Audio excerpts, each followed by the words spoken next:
The country is named after the great river that gives it life. To the north lies the Sahara Desert. The sands are spreading outwards year by year. To the south is hot equatorial Africa. Niger has low rainfall and few natural resources, save for some gold and uranium. It is rated as one of the world's poorest countries. However, Niger has major assets, the energy and hard work of its people.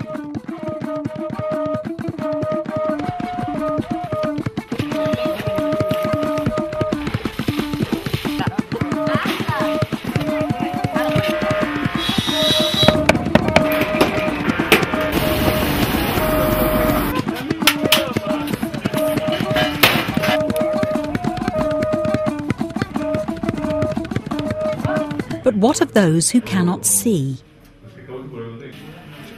Blindness, it's estimated, afflicts well over 7 million people among the populations of countries in sub-Saharan Africa, Niger included.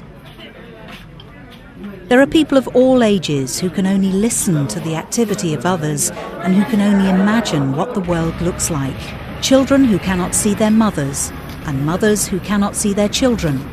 Men who cannot work in this busy but impoverished society and whose families will suffer. Life has to carry on. In many cases, the blindness is caused by something easily reversible, a cataract. Cataracts can nearly always be cured, but only with money, and for sums that many people cannot easily afford. Cataract surgery is one of the most cost-effective of healthcare interventions. In February 2008, a series of announcements made in Niamey, Niger's capital, offered hope to these people. Campagne de lutte contre la cécité au Niger, la Banque islamique de développement BID, le ministère de la Santé publique organise une campagne médicale de lutte contre la cécité au Niger. Cette campagne de chirurgie de la cataracte qui s'adresse à toute la population est assurée gratuitement tous les jours. By radio and TV, as well as word of mouth, people like Issa learned how their life could be transformed.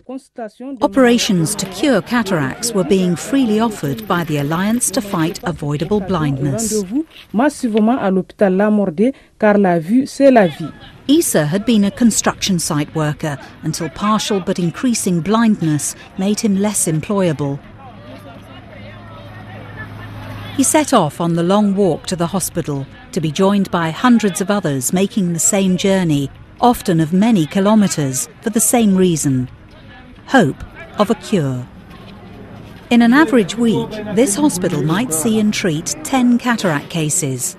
Now there were potentially many hundreds.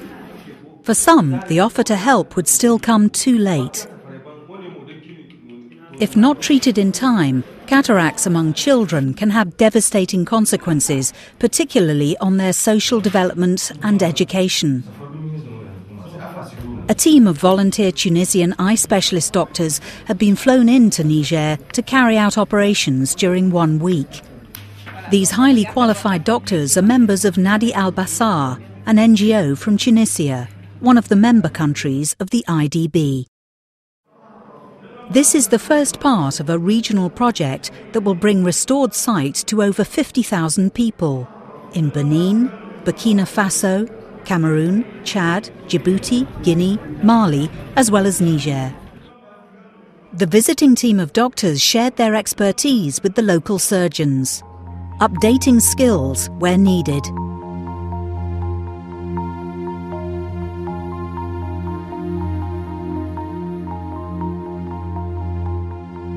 The project is one in which all concerned can be proud.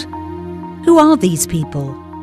The Islamic Development Bank, IDB, is a multilateral development institution established in 1975 to foster economic development and the social progress of its member countries. The IDB provides various forms of development assistance for poverty alleviation and human development. In 2003, the Islamic Development Bank commenced a programme of identifying and treating blindness in these 8 countries, where the problem is great and the supply of trained ophthalmologists inadequate. Since that time, nearly 14,000 people have benefited from eye examination, of which 1/4 were identified and successfully treated for a cataract. The Alliance to Fight Avoidable Blindness is the new IDB initiative that builds on these 5 years of success and experience. The Alliance brings together non-governmental organisations involved in eye care, ministries of health and donors in order to provide cataract treatment for all and ensure the training up of new eye specialists. What of the future? There are not enough of these eye specialists in Niger nor in sub-Saharan Africa, so a key part of IDB's new initiative has been to train local medical staff to carry on and extend this work. Issa is now back in full employment and earning a decent wage so that he can help himself and his family.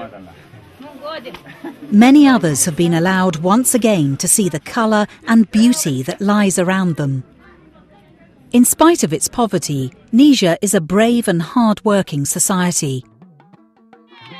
The people of Niger and neighbouring countries are grateful to the Islamic Development Bank and its partners for what's been achieved.